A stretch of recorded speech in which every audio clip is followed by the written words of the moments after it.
Hola a todas y todos. Hoy arrancamos con lo que es la unidad 4 de desarrollo psicológico de 2 a 6 años. Vamos a trabajar tres fotocopias. En este caso vamos a trabajar la fotocopia de Stony Church del niño preescolar. Los autores van a arrancar marcando que es una edad muy interesante, que cuando uno dialoga con los padres, generalmente respecto a sus hijos suele ser la edad que mejores recuerdos, digamos, y mayores alegrías les ha traído. A diferencia de lo que ocurre justamente con los niños, que uno generalmente tiene mayores recuerdos, más organizados alrededor de los 6 años, que eso es lo que se llama edad escolar. Los padres suelen recordar con mucha alegría el periodo de cuando sus hijitos tenían 2, 3 años, 4 años, 5 años.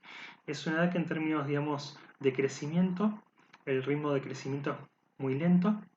Recuerden que hemos trabajado lo que es la discontinuidad de ritmo de crecimiento y en la edad preescolar de 2 a 6 años, si bien hay variaciones, son mucho más lentas y progresivas que las variaciones que hay de un bebé recién nacido a un niño de un año. Y obviamente lo mismo ocurre con el tema de la pubertad antes y después de la misma, del niño en edad escolar y lo que luego va a ser el adolescente con los cambios de la pubertad. Sí, esto no significa que no haya cambios. Hay, al igual que en nuestras etapas, un crecimiento asincrónico, en el sentido de que las piernas crecen mucho, se reduce la adiposidad de la cara y se desarrollan lo que son los cartílagos y los huesos de la cara. Entonces ya se pierde, digamos, esa expresión de bebé o de querubín, de angelito. Es más, los que hemos trabajado ya el deambulador recordarán las características del deambulador, que justamente no es casual que generalmente cuando se grafica a los angelitos se los grafica como un deambulador, sí, con su apariencia, digamos, de bebé, eh, pero con otras habilidades motrices como ya hemos trabajado.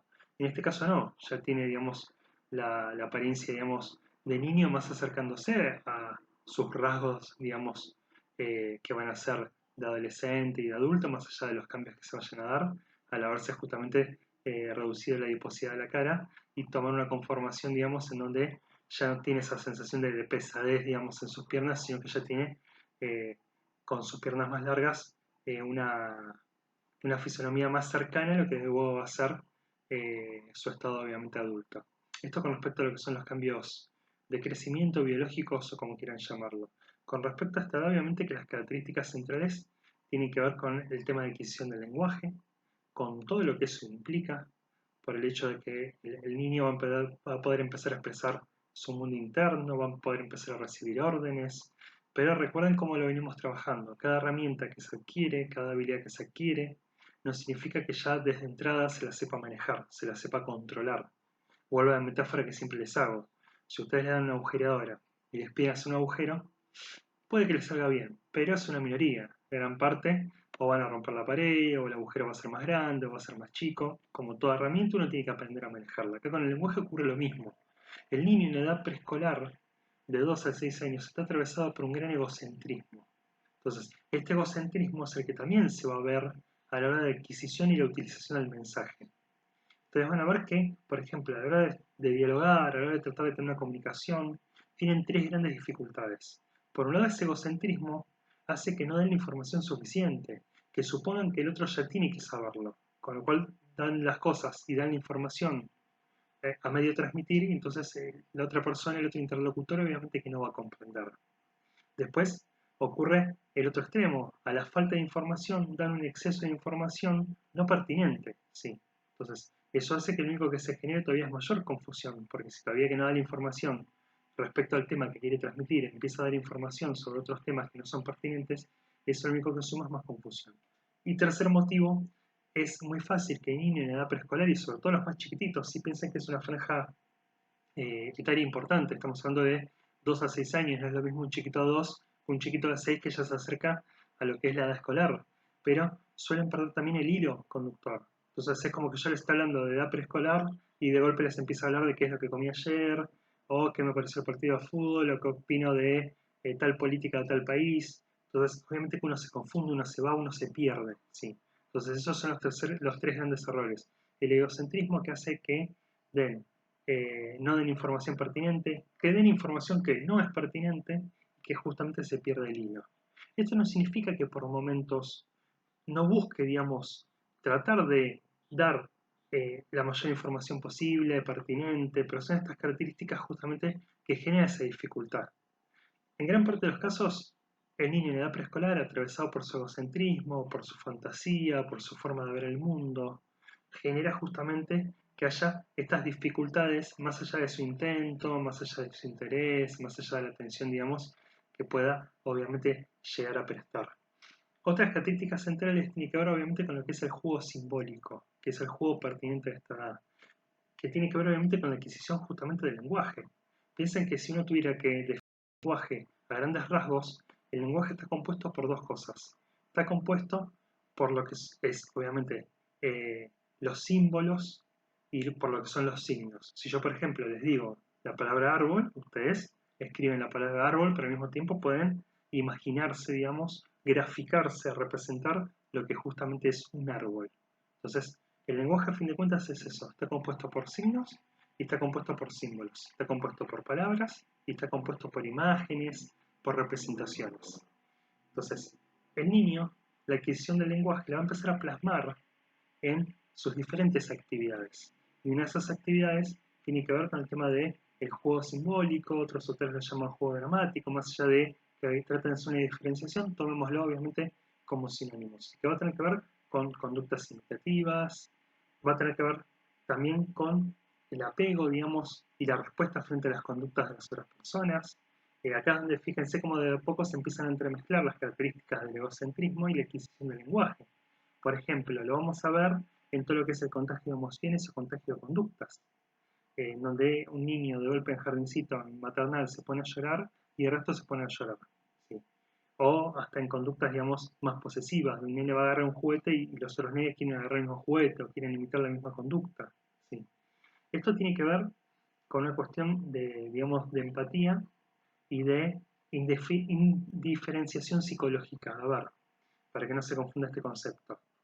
Eh, es muy gracioso niños de esta edad, sobre todo chiquitos, y no tanto cercanos a los 6 5 años, pero sí sobre todo 2 3 años, que de golpe se caen. Y no es lo mismo que el adulto vaya y le diga, pobrecito, ¿qué te pasó? ¿Estás bien? Que automáticamente el niño o la niña irrumpe en llanto. Que vaya y le diga, obviamente en el caso de que se haya dado un golpe leve, tranquila, no pasa nada, levantate, lo incorpora, y no ve que a veces ni siquiera lloran. ¿Sí? ¿Y esto por qué es? Porque todavía no hay una distancia psicológica clara entre el niño, la niña en edad preescolar y el resto de las personas. Entonces, por eso es que a veces se pone a llorar uno y se pone a llorar el resto. Se pone a jugar uno a una cosa y el resto quiere hacer exactamente lo mismo. ¿Sí? Tiene que ver con esta distancia psicológica que todavía no se ha podido adquirir y que es parte justamente de ese egocentrismo, de no poder diferenciar el punto de vista de los otros. En parte tiene que ver justamente con lo que después uno conoce como la empatía, de poder ponerse en lugar del otro. Solo que en este caso, obviamente, que va más allá de un registro voluntario, sino que ese dolor, por ejemplo, que siente la otra persona, lo siente el mismo niño, lo siente el mismo niño y por eso se pone a llorar. A nivel emocional, obviamente que igual hay todo un progreso, insisto, piensa en un niño de 2 años, un niño de 6 años. Por ejemplo, se desarrolla todo lo que es la simpatía tiene que ver con comprender los sentimientos ajenos y que uno ve niños tratando de consolar a otros o tratando de divertirse entre sí, con comportamientos de agresividad, que a veces tienen que ver con conductas posesivas o de roles. También uno empieza a ver en forma rudimentaria el tema de los roles, sobre todo el liderazgo. Lo que pasa es que es algo muy puntual y que tiene que ver con cierta cuestión pasional que obviamente mucho, digamos, no suele durar. Pero este juego simbólico con la adquisición del lenguaje se va a empezar a ver en todas las vertientes de la vida del niño, la niña y de la preescolar. El juego adquiere 4 grandes características. ¿Sí? Por un lado, todo lo que hace el niño va a estar atravesado por el tema del juego. A la hora de comer, a la hora de bañarse, a la hora de dialogar, a la hora de interactuar, a la hora de mirar la tele. Una vez como todo el tiempo ponen en juego, para la redundancia, el juego. ¿Sí? Por otro lado, el juego pasa a tener una seriedad. Una vez que el niño o la niña se compenetran en lo que hacen, e incluso se van a enojar si alguno se quiere salir del papel o no quiere cumplir con el mismo. Pero uno empieza a ver que se va dando una serie de progresos que además también componen características del juego. Como les dije, todo pasa a ser un juego, el juego pasa a tener otra seriedad, pero también de a poco va diferenciando el mundo real de la imaginación. Obviamente que es todo un ejercicio y es parte obviamente de ese aprendizaje de este periodo. Pero con el tiempo va a tener una definición clara de lo que es el mundo real y el mundo de la imaginación. por más que siempre, obviamente, va a leer la realidad, sobre todo atravesado por su egocentrismo, por su visión. Por eso lo que uno ve en las distintas actividades, que a la hora de imitar conductas adultas, no busca imitarlas tal cual como son, sino que tiene que ver con la visión, digamos, desde su egocentrismo, la visión de su realidad. Esa es con respecto a la tercera característica. Y la cuarta característica tiene que ver con la importancia que tiene el juego, cómo la imaginación se va ampliando, pero cómo también de a poco ese juego empieza a incorporar valores sociales, valores de interacción, y que si entre las primeras etapas teníamos que con mucho se haga un juego en paralelo, que podían estar jugando lo mismo, pero cada uno en la suya. En este caso vamos a tener un juego asociativo donde van a estar jugando lo mismo, puede que sin una gran intervención, porque después tarde o temprano va a dar lugar a lo que es el juego cooperativo, donde ya sí va a haber una influencia, donde ya sí va a haber un intercambio, quizás no obviamente con la comprensión de las reglas como si vamos a tener en la edad escolar a los 6 años en adelante, pero sí de un nivel de complejidad obviamente mucho mayor que el que tenía el deambulador, que en el mejor de los casos podían, digamos, disfrutar de su mutua compañía sin un mayor, digamos, intercambio que ese. Este simbolismo también se va a empezar a ver en lo que es el dibujo, que vamos a tener, digamos, alrededor de los 2 años y un poco antes también lo que son los garabatos, líneas, pero después ya vamos a empezar a ver las primeras representaciones de las personas, que es lo que se denominan los famosos cefalópodos, que en la fotocopia van a poder ver bien cada una de las fases, que al principio tienen que ver con un único círculo, donde se grafican distintos círculos adentro tratando de graficar los ojos, la boca, después puede que se traten de graficar los pelos, las orejas, después con el tiempo se irán agregando otros palitos graficando las piernas, las manos, con el progreso otro círculo más que se adosa al primero tratando de diferenciar la cabeza del torso.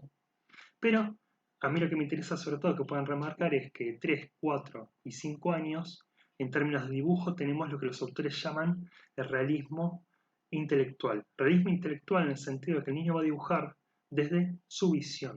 Entonces, cuando el niño dibuja algo y dice, este sos vos, y obviamente no se parece para nada, pero está dibujando desde su visión, desde cómo percibe las cosas, sí, insisto, desde su egocentrismo. Alrededor de los 6 años, ya en edad escolar, vamos a tener un realismo, pero ya no va a ser intelectual, va a ser perceptual. Y este realismo perceptual ahora sí tiene que ver con que va a graficar las cosas tal cual como las perciben en la realidad, ya no atravesado en su egocentrismo. Pero insisto, el dibujo en la edad preescolar, más o menos 3 años, 4 años, 5 años, es de un realismo intelectual. Otra cuestión importante es que si en el deambulador estaba tratando de encontrar su lugar dentro de la familia, en el caso de la edad preescolar, el niño y la niña van a buscar su lugar dentro del mundo, sí. Piénsenlo que en muchos casos va a arrancar carmencito maternal, va a interactuar con otros compañeros, va a interactuar con la maestra. Entonces, esto implica una mayor amplitud, digamos, de reconocer y tomar conciencia de su lugar. Esto también va a despertar distintos tipos de temores, que son perfectamente normales, que tienen que ver, insisto, con el mundo que empieza a ver, que empieza a percibir. Y acá también el psicoanálisis va a sumar su interpretación, que ellos la van a vincular sobre todo a lo que tiene que ver la fase anal con el tema de la agresión y sobre todo la fase fálica. La fase fálica que la vamos a ver, muchos tienen la visión idealizada que es que el nene, no sé, ama a mamá y odia a papá. O que la nena ama a papá y odia a mamá. Pero a veces ese odio los lleva a pensamientos muy sádicos, a pensamientos muy siniestros, de querer sacárselo de encima, de querer eliminarlos, de querer desearles la muerte, con lo cual todo ese nivel de agresión viene proyectado en parte en lo que son los temores infantiles, que mientras esté dentro de cierto gradiente es perfectamente normal. Otra cuestión, y como una anécdota, es el tema de los amigos imaginarios, no todos lo tienen. Nuevamente es un fenómeno perfectamente normal que puede cumplir distintos objetivos, que tienen que ver desde acompañar a la persona, ir procesando. A fin de cuentas, tómenlo con la misma lógica que el juego. El juego es muy importante porque a través del juego el niño tiene su forma de poder participar de lo que es la sociedad, de poder imaginarse, de poder ser parte, de poder anticipar. Es una forma de aprendizaje. El amigo imaginario también puede cumplir distintas funciones y, entre otras cosas, justamente una forma, digamos, de aprendizaje, de roles, de interacción, que mientras que no lo lleve a conductas antisociales o delictivas o destructivas, obviamente no tiene ninguna dificultad. En muchos casos, como viene, se va, aunque igual como dice la fotocopia, hay adultos que obviamente lo siguen conservando. No me quiero extender más, Hay otras cuestiones menores que me gustaría obviamente que las podamos laburar en todo caso por WhatsApp. Como siempre les digo, cualquier duda, obviamente me pueden consultar. Muchas gracias.